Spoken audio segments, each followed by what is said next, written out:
Estuvimos viendo la semana pasada lecciones en el desierto. ¿Se acuerdan? Lecciones en el desierto. Estamos en el tema central, alcanzando la meta. Vimos de que lamentablemente muchos de nosotros creemos que metas terrenales, metas humanas son suficientes para poder vivir esta vida glorificando a Dios, y no es cierto. Nosotros tenemos que alcanzar la meta, y la meta es lo que Dios ha pensado para nosotros, para que seamos estratégicos para el cumplimiento de la gran comisión.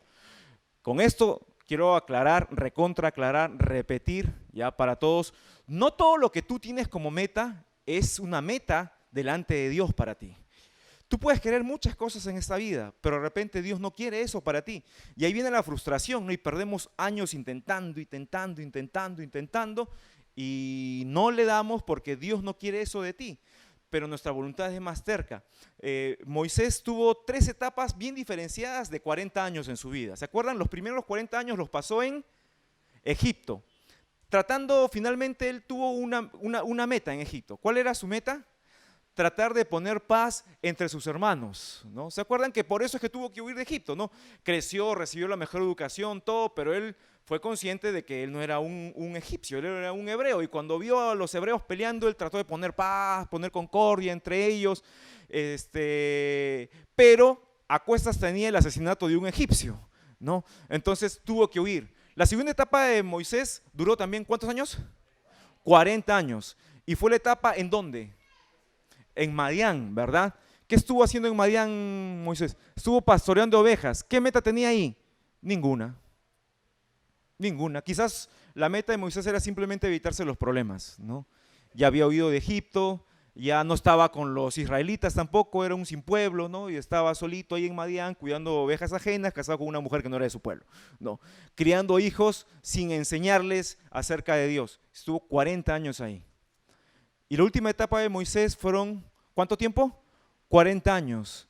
Y en esta etapa recibió la misión, la visión, el propósito de Dios para su vida, la meta de Dios para su vida, que era rescatar a su pueblo. Quizás coincidía un poco, como dice Pablo en Hechos, ¿no? Con la meta inicial de Moisés, pero el estilo era diferente, ¿no? La forma era diferente. Y de verdad, yo te digo, puedes pasarte la vida trazándote metas financieras, metas académicas, y no sé qué tipo de metas relacionales. Y si esas metas están solamente en el plano natural, humano, no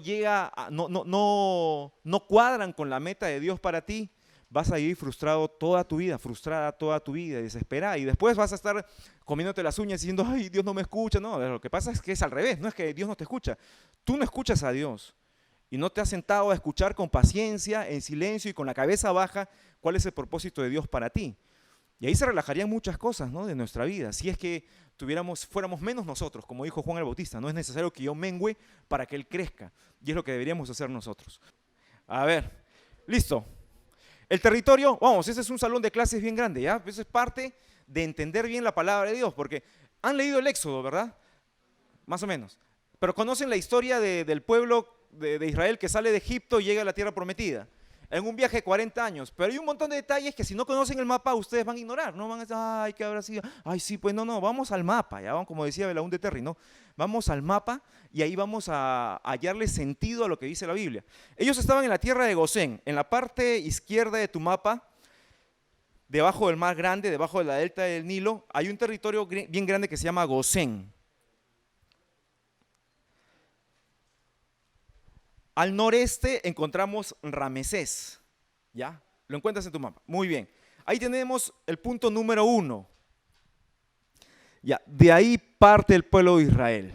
De la zona de Gosén, en la parte de Ramesés. De ahí sale el pueblo de Israel. Y el pueblo de Israel se va hacia el sur, nota, mirando todo su mapa, noten. Del número 1, el pueblo pudo haber caminado hacia el este, según tú estás viendo el mapa. ¿Ya? Pudo haber caminado hacia el este y haber llegado al desierto de Shur. ¿Ya? Dije algo la semana pasada. Si trazamos una línea desde el 1 hasta en la derecha de tu mapa, un poquito más hacia el norte, las letras más grandes que dicen Canaán, ¿ya?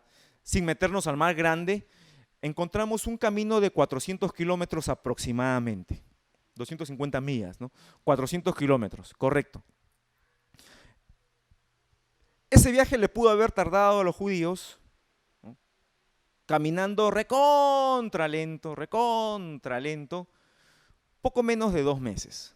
Pero así, caminando recontra lento, considerando que habían algunos niños, había alguna gente mayor y cargaban cosas, bultos. Ya. Pero Dios nos los llevó por ahí. Y eso fue nuestra primera lección en el desierto. ¿Cuál fue? ¿Se acuerdan?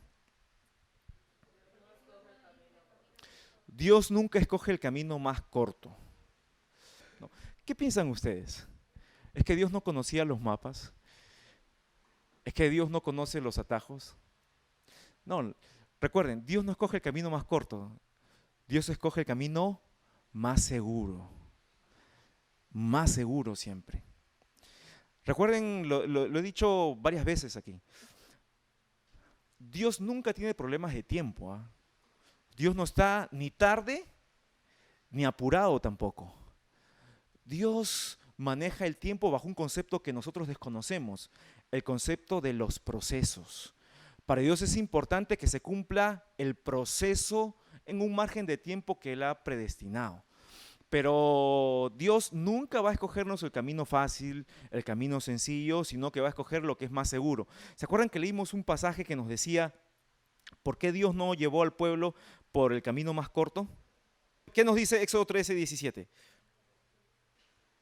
Y luego que Faraón dejó ir al pueblo, Dios no los llevó por el camino de la tierra de los filisteos, que era el camino más corto, que estaba cerca. Nota que la Biblia dice claramente, ¿no? No es que Dios no conocía que estaba cerca, lo dice la Biblia. Dice, Dios pudo haberlos llevado por el camino más cercano, ¿no?, la ruta más corta, pero no lo hizo. ¿Por qué? Dice allí claramente, porque dijo Dios, para que no se arrepienta el pueblo cuando vea la guerra y se vuelva a Egipto.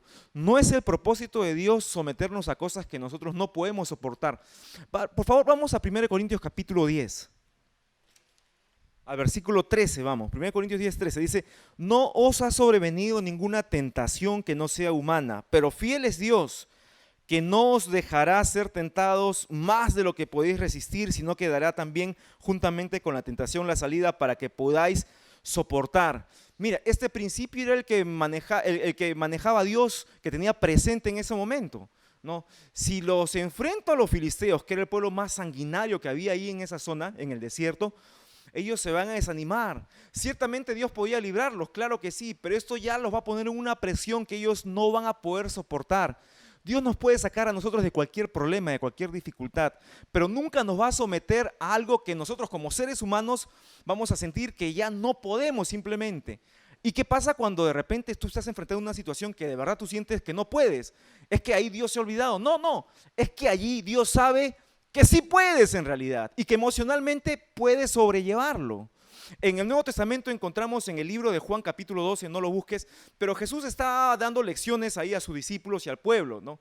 Y él dice una frase bien interesante, dice, hay cosas que todavía ustedes no pueden sobrellevar. Y Dios tiene siempre presente eso, te repito, Dios puede darnos victoria en cualquier momento, bajo cualquier circunstancia, ¿no? Frente a cualquier adversidad, claro que sí. Pero hay cierto factor, cierto condicionante emocional que hay en nuestras vidas que Dios entiende que ciertamente en un punto no vamos a poder sobrellevar. Sin embargo, hasta ahora, y porque Dios lo promete, porque Dios lo dice aquí en su palabra, ninguno de nosotros ha sido sometido más allá de lo que podemos soportar en realidad. Y vamos que de repente tú y yo hemos enfrentado cosas duras, ¿verdad? ¿Has enfrentado algo muy duro alguna vez en tu vida? Levanta tu mano. Algo que tú dijiste, ya esto ya coronó. Y cuando tú pensabas que lo habías vivido todo, de pronto te viene una cosa que dices, esto ya es demasiado ya. Esto ya me pone ya en una situación que yo de aquí no pienso levantarme. ¿Cómo voy a hacer? Pero mira, si eso fue hace 1 año, si eso fue hace 2 años, si eso fue hace medio año, yo te invito a que pienses, ¿no?, y analices. Estás aquí. Y cuando tú pensaste que no podías, sí pudiste. Y emocionalmente me afectó mucho, sí, pero emocionalmente Dios sabía que ibas a poder sobreponerte. Porque dice aquí, fiel es Dios, fiel es Dios. Y en esa línea de pensamiento Dios le evitó el enfrentarse a los filisteos a su pueblo. Volvemos al mapa. Dios pudo haber hecho que el pueblo entre al desierto de Shur y de ahí bordear por fuera el Mar Rojo que está hacia el sur. Pero no, Dios llevó al pueblo del punto número 1 en tu mapa al punto número 2. Sucot.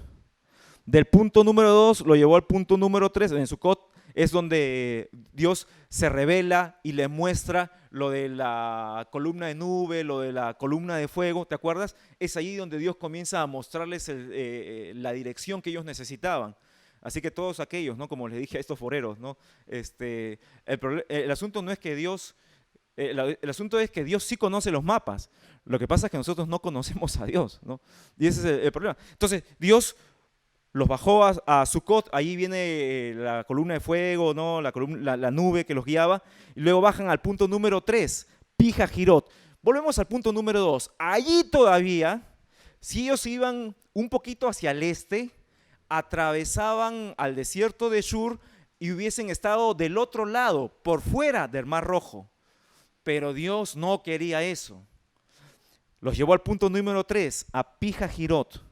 Y ahí en Pijajirot les dijo, ahora sí vamos al desierto de Shur. Pero en Pijajirot había un problema. Ahora sí tenían el Mar Rojo enfrente. Y ahí vimos la lección número 2. ¿Cuál fue la lección número 2? ¿Te acuerdas? Muy bien, Dios permite la crisis para revelarse a nosotros. Vamos a Éxodo capítulo 14, ¿ya? Desde el versículo 4.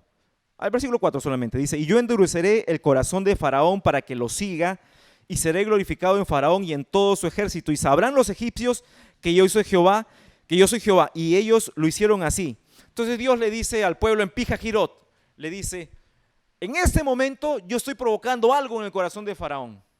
Yo estoy haciendo que otra vez él se enoje, que otra vez se ponga terco, que otra vez desista, ¿no? Se arrepienta de dejarlo salir y que venga por ustedes, con todo su ejército, con todos los carros, con todo el poderío de los egipcios en esa época. Yo estoy provocando eso, le dice Dios. ¿Para qué? Para glorificarme en Faraón. Recuerda que estamos aquí, damas y caballeros, para glorificar a Dios. Y nos dice el apóstol Pablo que un día toda rodilla se doblará frente al Señor y toda lengua confesará que Jesucristo es Dios, y Dios se va a glorificar en eso. Dios quiere ser glorificado. ¿Por qué? Porque es un tonto, porque es un egoísta. No, yo te voy a decir de esta manera bien sencilla, porque se lo merece. Solo Dios merece ser glorificado, nadie más. Y Dios le dice aquí a los judíos, yo me voy a glorificar en Faraón. En ellos que no creen en mí, en ellos me voy a glorificar. Luego nos salteamos al versículo 31 de Éxodo 14. Dice, y vio Israel aquel grande hecho que Jehová ejecutó contra los egipcios. ¿Qué fue? Lo de Mar Rojo. ¿Te acuerdas? ¿Cuánto ratito estuvo el Mar Rojo dividido para que pasen los judíos? Toda la madrugada. Ya, recuerden, no fue en 10 minutos, 15 minutos, no. Fue toda la madrugada. De tal manera que los egipcios se sintieron seguros, ¿no? Cruzaron y el mar se cerró. No murieron todos los egipcios, por supuesto, ¿no? Pero murió el ejército que estaba siguiendo a los judíos. Y dice, y vio Israel aquel grande hecho que Jehová ejecutó contra los egipcios, y el pueblo temió a Jehová y creyeron a Jehová y a Moisés su siervo. Dios tenía un propósito y tiene un propósito por lo cual muchas veces nos somete a crisis. ¿Por qué será que nos aferramos más a Dios cuando hay dificultades, ¿no? De pronto vemos a Dios como el salvavidas, como el último recurso, ¿no? Como el mago de Oz, ¿no? Y buscamos el caminito amarillo, ¿no? Para tratar de llegar al mago de Oz para que solucione, ¿no? Y nos lleve a algún lugar más allá del arco iris, ¿no? Y pensamos que Dios es esa persona, ¿no? Es el genio de la lámpara. No. Nosotros deberíamos, en nuestra actitud regular, común, cotidiana, tener a Dios en primer lugar, pero no lo hacemos. Por eso es que Dios nos somete a crisis. Y bendito sea el Señor, gracias a Él por las crisis. Porque es en las crisis donde nosotros crecemos. Es a través del dolor que aprendemos la obediencia, como nos dice la Biblia respecto a Jesús.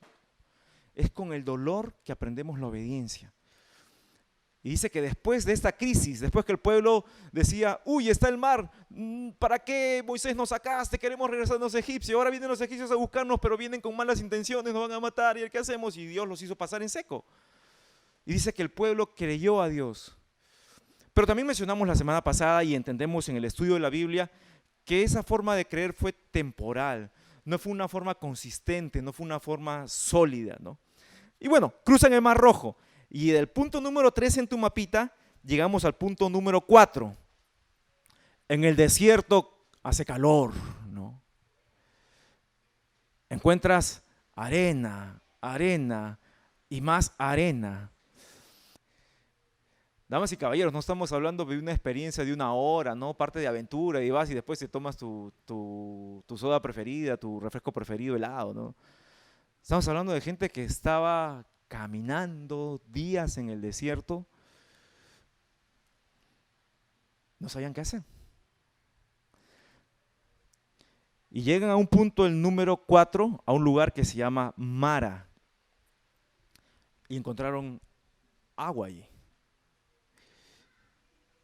Pero el agua, al ver el agua ellos dijeron, qué rico agua, por fin, ¿no? Y se abalanzaron al agua. Pero esta agua tenía una característica, que es el significado de la palabra Mara en castellano. El agua era amarga. Y Dios le ordenó a Moisés que golpeara, ¿te acuerdas de ese episodio, no?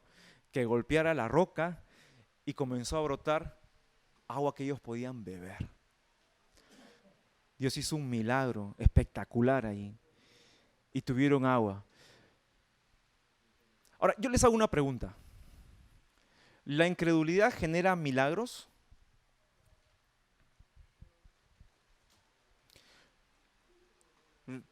Porque es que Dios no pudo haber convertido el agua amarga antes que ellos lleguen en agua agradable para ellos. No pudo haber hecho el milagro antes de que ellos duden. Porque ellos dudaron y renegaron, hablaron contra Moisés, ¿no? Hablaron contra Dios, se quejaron, característica del pueblo, nuestra también, ¿no? Y Dios hizo el milagro. ¿Es que la incredulidad movió el milagro? ¿Es que la queja mueve los milagros de Dios? Lamentablemente nosotros todo el tiempo estamos quejándonos de Dios. Y no sé si te ha pasado que en un momento estás así quejando y de pronto Dios te concede aquello que tú habías estado anhelando. Y tú dices, y algunos creen que Dios funciona como este refrán popular, ¿no? que he escuchado en la calle, suena medio grotesco, ¿no? Pero dice, el que no llora no mama. ¿Han escuchado eso? ¿No? Trayendo a colación a los bebés, ¿no? Que hasta que le dan de lactar, ¿no? Hasta que le dan de lactar. Pero así no funciona con Dios. Por el contrario, encontramos en el Nuevo Testamento un principio de fe. Dice Jesús, tu fe mueve la mano de Dios. Aunque sabemos que esto en un sentido, ya, hay que tener cuidado, porque hay algunas iglesias que dicen, entonces tú demándale al Señor y en fe, y Dios no funciona así. Dios va a hacer siempre lo que Él ha planeado hacer y no se va a salir de su plan. Siempre va a hacer lo que ha planeado hacer. De frente nos vamos al punto número 8. Donde hay dudas allí, ¿no? En el mapa hay dudas. Y ciertamente hay dudas si realmente ahí estuvo el monte Sinaí, si esas fueron las coordenadas del monte Sinaí. No sabemos, ya, no sabemos. Pero la mayoría de estudiosos coinciden en que ahí estuvo el monte Sinaí. ¿Qué pasó en el monte Sinaí? Claro que sí, recibieron las tablas de la ley, muy bien. Ya, ¿cuánto tiempo demoraron desde su salida de Egipto en el punto de Ramesés, en el número 1, hasta llegar a Sinaí?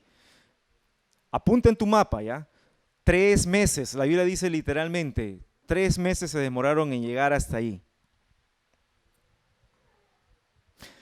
Posiblemente haya entre Ramesés y el monte Sinaí, haya unos 350 kilómetros aproximadamente. Entonces se demoraron 3 meses. Vuelvo a decirte, si hubiesen ido por la ruta corta, que eran 400 kilómetros, hubiesen llegado exageradamente, ¿no? De repente un poco más de 3 meses, pero en 2 meses la hacían. Hasta Sinaí se demoraron porque recuerda que iban parando, tuvieron el episodio de Mara, tuvieron el episodio del cruce de Mar Rojo y esas cosas que fueron demorándolos. Llegaron a Sinaí. En Sinaí no solamente reciben la ley, sino ahí pasa una tragedia nuevamente en el pueblo. Moisés subió a Sinaí. ¿Cuánto tiempo estuvo Moisés en Sinaí? 40 días. 40 días. Estuvo Moisés en Sinaí hablando con Dios, recibió las tablas, todo. Y todo ese tiempo el pueblo, ¿qué estuvo haciendo? Se desesperó el pueblo, ¿no? Y dijeron, ¿qué hacemos? Este Moisés ya no va a volver nunca y estamos aquí en el desierto. Y siempre extrañaban, ¿qué extrañaban ellos? Egipto, ¿no? Vamos recordando, ¿ya? Esta es una pequeña ulita, esto más que un mensaje es una lección para entender bien el libro de Éxodo, ¿ya? En el desierto, ellos, ¿qué habían dejado? ¿Qué cosa? habían dejado esclavitud. ¿Faraón los trataba bien? No. ¿Ellos vivían en viviendas de lujo allá en Egipto? No. Eran maltratados, ¿no? Y los israelitas eran, somos esclavos, pero tenemos que comer, ¿no? Nos tratan mal, pero al menos tenemos aunque sea, podemos dormir unas 3, 4 horas en una camita caliente, ¿no? Ese era el pensamiento, ¿no? Me quedo con lo que es más o menos, me quedo con lo que es más o menos. Y el pueblo ahí desesperado, mientras Moisés no venía, juntó todas las alhajas, ¿te acuerdas? Y volvemos nuevamente en el tiempo. La noche que el pueblo de Israel salió de Egipto, Dios hizo algo en los ojos de los egipcios sobre los hijos de Israel. ¿Se acuerdan? Dice la Biblia. Dios puso gracia en los ojos de los egipcios sobre los hijos de Israel, de tal manera que ¿qué hicieron los egipcios? Les dieron joyas, alhajas, les mandaron cosas para el camino. Increíble, ¿no? Y ahora, mira, 3 meses después, 3 meses y monedas después, esas joyas y alhajas estaban yendo directamente ¿hacia dónde? Hacia el becerro de oro. Entonces uno piensa, ¿cómo es que Dios, porque fue Dios el que provocó que los israelitas recibieran todas esas joyas, esas alhajas, que después sirvieron para fundir esta imagen, ¿no? Este becerro? Es que Dios no sabía. ¿Cómo se le ocurre a Dios darle algo para que después ellos lo usen de esa forma? Por unos instantes, damas y caballeros, vamos al huerto del Edén. Cuidado con los pajaritos, que desde esa época ya mandaban regalos. Cúbrete debajo de un árbol. Y vamos a observar a Adán y Eva. ¿Qué hizo Dios poniendo el árbol de la ciencia del bien y del mal en medio? ¿Es que Dios no sabía que el hombre iba a caer? Todos los días tú y yo estamos enfrentados a una gran realidad. Nosotros escogemos obedecer o desobedecer. ¿Eran los planes de Dios que todas esas joyas que los egipcios le dieron a los judíos terminaran en el becerro de oro? No, por supuesto que eso no era el plan de Dios. Sin embargo, terminaron en el becerro porque los seres humanos escogemos darle a cualquier otra cosa lo que le pertenece a Dios. ¿Sabes? Muchas veces nosotros, así como el pueblo de Israel aquí, ¿no? Nos desesperamos y todo lo que el Señor nos manda, esfuerzos, energía, tiempo, ¿no? Tiempo que debería ser invertido en el reino. Quiero subrayar eso. Tiempo que debería ser invertido en el reino, lo estamos mandando al becerro de oro. ¿Y qué hacemos con el becerro de oro? Lo adoramos y lo idolatramos todo el tiempo. Ay, va creciendo y se va haciendo más fuerte y más grande. Y tengo más y cada vez soy más poderoso financieramente y más influyente. Y todo lo estoy invirtiendo en el becerro de oro en lugar de dárselo al Señor porque Él me lo dio. Ojo, no te estoy diciendo no tengas dinero, no te estoy diciendo no hagas buenos negocios, no te estoy diciendo no seas próspero. Lo que te estoy diciendo es, Dios es lo más importante. Y si Dios en su misericordia, como canal limpio, puro, te está usando a ti y te está bendiciendo de esa manera para que fluyan los recursos del cielo que Él está mandando, para que su reino sea expandido, en buena hora. Pero si tu meta es el becerro de oro, lamentablemente tu vida es un fracaso, con un becerro bien grande. Y ahí viene la pregunta de Dios, ¿no? Y esta noche vienen a pedir tu alma. ¿Y de quién va a ser tu becerro? ¿De quién? Jesús dijo en Mateo 6, haceos tesoros en el cielo. O sea, hay que tener cuidado cuál es tu becerro de oro, ¿no? Que no necesariamente puede ser financiero, pueden ser no sé cuántas cosas. Pero recuerda, todo lo que tú tienes, energía, emociones, tiempo, recursos financieros, debería proporcionalmente hablando ser ofrendado más al reino que a cualquier otra cosa. Porque aquí estamos, recuerda, para glorificar a Dios y para ser discípulos. ¿Qué es un reto en la vida contemporánea? Claro que sí, es un reto. Es un reto porque esta vida nos demanda vivir para el consumismo. Y todos estamos metidos en esa vorágine, lamentablemente. Todos estamos absorbidos en alguna forma de consumismo, ¿no? Pero gracias a Dios que en medio de todo el Señor nos da equilibrio para entender. Yo no quiero fundir mi tiempo, mi energía, mis recursos financieros, mi vida académica en un becerro de oro. No, no lo hagas tú. No vale la pena un becerro de oro, ¿no? Dice el apóstol Pablo, y por todos murió, para que los que viven ya no vivan para sí, sino para aquel que se dio por ellos. Pero ¿cuántos de nosotros todavía vivimos para el becerro de oro, ¿no? Y bueno, de ahí bajó Moisés. ¿Y Moisés qué hizo cuando vio al pueblo ahí con el becerro? Rompió las tablas, ¿no? Pero Dios le había dicho. ¿Y qué le dijo Dios a Moisés? Mira tu pueblo, ese que tú sacaste, ¿no? Interesante la forma en que Dios hace. Ese que tú sacaste de allí, tan pronto te vas tú, tan pronto no hay un líder espiritual, ya se voltean. Ahora, yo te pregunto, y aquí otra cosa importante para todos nosotros. Hay tantas lecciones en el desierto, de verdad. Dios juzgó a Moisés por no haber estado atento a lo que hacía el pueblo. ¿Acaso no era el rebaño de Moisés también?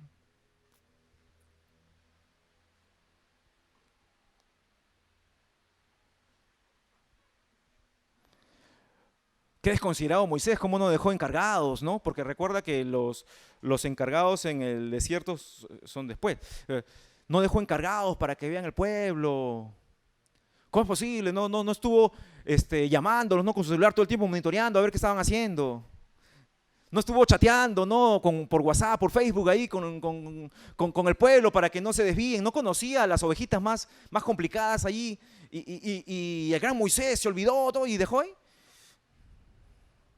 ¿Dios juzgó a Moisés por eso? No.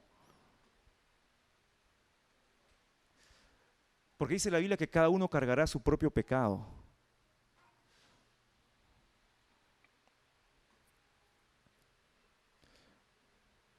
Pero hay que tener cuidado porque muchos de nosotros abrazamos el pecado y desobedecemos y después decimos, es que nadie me llamó por teléfono, nadie me visitó, nadie estuvo atento a mí, ese pastor ni me habla, ni me llama.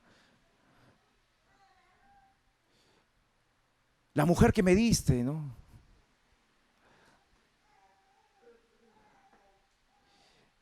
¿Cómo sale de nosotros? ¿No? El querer justificar nuestros pecados, echándole la culpa a otros. Y así no funciona. Así no funciona. Bueno, el monte Sinaí, el pueblo estableció su campamento ahí por unos días, varias semanas, por toda esa franja pasando por el 10, ¿no? Hasta poco antes de Sión Geber. Estamos ahí por el punto número 11 aproximadamente.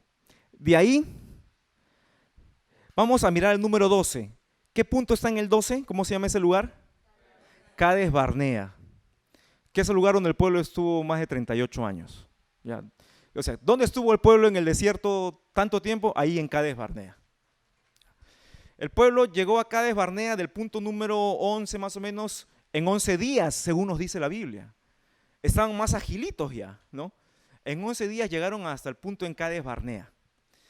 De Cades Barnea al norte nomás está Canaán, ¿no? Miren, y ahí estaban cerca de la tierra prometida. Cerca de la tierra prometida. Vamos a viajar en el tiempo ahora de donde estamos aquí en el desierto con Moisés, un poco hacia el futuro, con Josué en la tierra prometida. ¿Qué tuvo que hacer Josué con el pueblo de Israel para conquistar la tierra prometida? Tuvo que guerrear, ¿verdad? Tuvo que hacer guerra. Hubo bajas en el pueblo, mataron gente, tomaron ciudades, derrumbaron muros. Fue increíble. Pero era el plan de Dios de que ellos guerrearan en la tierra prometida. ¿Acaso no nos dice, por ejemplo, Hebreos, el escritor de Hebreos, nos dice que la tierra prometida es el lugar del reposo? O sea, ¿cómo equiparamos reposo con guerra. Éxodo 23, desde el versículo 23, por favor. Porque mi ángel irá delante de ti y te llevará a la tierra del amorreo, del eteo, del fereceo, del cananeo, del heveo y del jebuseo, a los cuales yo haré destruir. Mira, todos estos eos que están ahí, esos gentilicios, describen a los pueblos que vivían en la tierra prometida, que ya estaban viviendo en la tierra prometida. ¿Qué dice Dios que va a hacer con esos pueblos? Dice, nota lo que dice, a los cuales yo haré destruir. ¿Cómo los va a hacer destruir? Versículo 24. No te inclinarás a sus dioses, ni los servirás, ni harás como ellos hacen. Antes los destruirás del todo y quebrarás totalmente sus estatuas. ¿Está hablando de qué? ¿De la gente o de los dioses aquí? ¿De destruir gente o dioses? Dioses, ¿verdad? Estatuas, templos, todos los dioses. 25. Mas a Jehová vuestro Dios serviréis y él bendecirá tu pan y tus aguas y yo quitaré toda enfermedad en medio de ti. No habrá mujer que aborte ni estéril en tu tierra y yo completaré el número de tus días. 27. Nota que Dios en el versículo 23 dice, yo haré destruir esos pueblos. ¿Cómo los iba a hacer destruir? 27 dice, yo enviaré mi terror delante de ti y consternaré a todo pueblo donde entres y te daré la cerviz de todos tus enemigos. Enviaré delante de ti la avispa que eche fuera al heveo, al cananeo y al eteo de delante de ti. ¿Cuál era el método que Dios había previsto para hacer salir a esos pueblos de la tierra prometida? Plagas, ¿verdad? Dios había previsto plagas. ¿Era raro? No, Dios había hecho ya un uso de plagas en Egipto. Y vean lo que hicieron esas plagas. Y Dios dice, voy a mandar mi terror y te voy a mandar plagas. Y ellos se van a ir. Y tiene sentido, ¿no? Se van, dejan sus templos, sus ídolos. ¿Y qué tenían que hacer los judíos? Llegar y romper los ídolos. ¿Estamos? Tiene sentido lo que está diciendo. Dice versículo 29. No los echaré de delante de ti en un año para que no quede la tierra desierta y se aumenten contra ti las fieras del campo. Poco a poco los echaré de delante de ti hasta que te multipliques y tomes posesión de la tierra. La entrada, la forma en que Dios había planeado en que entraba el pueblo de Israel era, cruzaba el Jordán y estaban en la ribera un tiempo. Los pueblos iban alejando poco a poco. Ese proceso iba a tardar más de un año. Este era el plan de Dios para retomar la tierra prometida. Diferente a cómo llegaron a hacerlo después. ¿Es que Dios cambió de planes? No.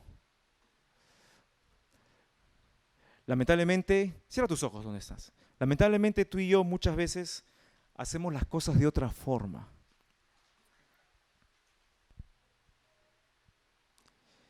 Es que sabes que nosotros tomamos decisiones que arruinan las formas de Dios en nuestra vida. Hay cosas que debieron llegar a nuestra vida de cierta forma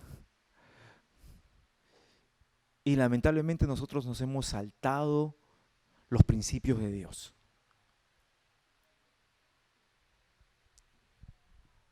Así que donde estás en esta mañana, dile, Dios, yo no quiero que cambien esos pensamientos de paz y no de mal que tú tienes para mí.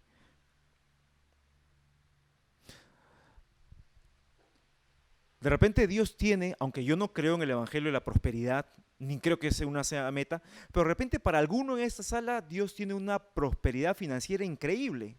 Puede ser. Puede ser. Pero de repente tú,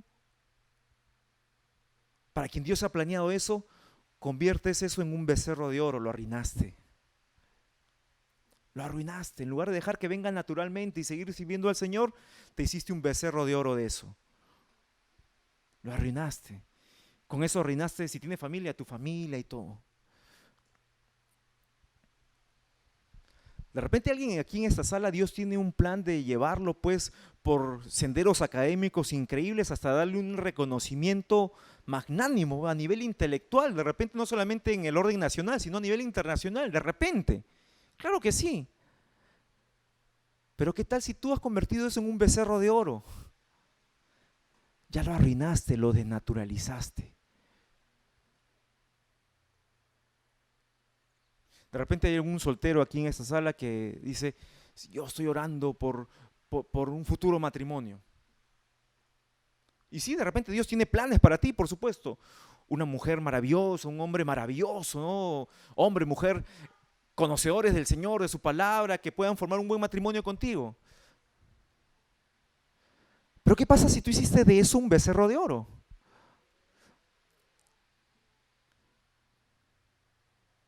Y te metes con cada individua, que lo único que hace es arruinar tu vida, tus emociones, tus sentimientos y hasta físicamente, porque hiciste de eso un becerro de oro.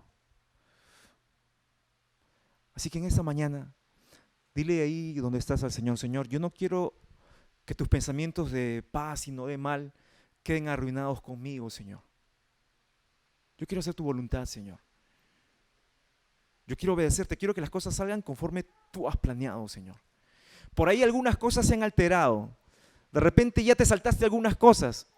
Gracias al Señor porque sus misericordias son nuevas todas las mañanas. Y hoy tú tienes la posibilidad, la oportunidad de decirle, Señor, yo me salté tal etapa, me salté tal paso, pero de aquí en adelante yo quiero, Señor, que todo se ordene de acuerdo a tu plan. Y te pregunto nuevamente, ¿cuál es el becerro de oro en tu vida? ¿Estás listo para romperlo? Haz que Él sea lo más importante, todo, tu tiempo, tu tesoro, tu corazón, tu talento, todo para el Señor.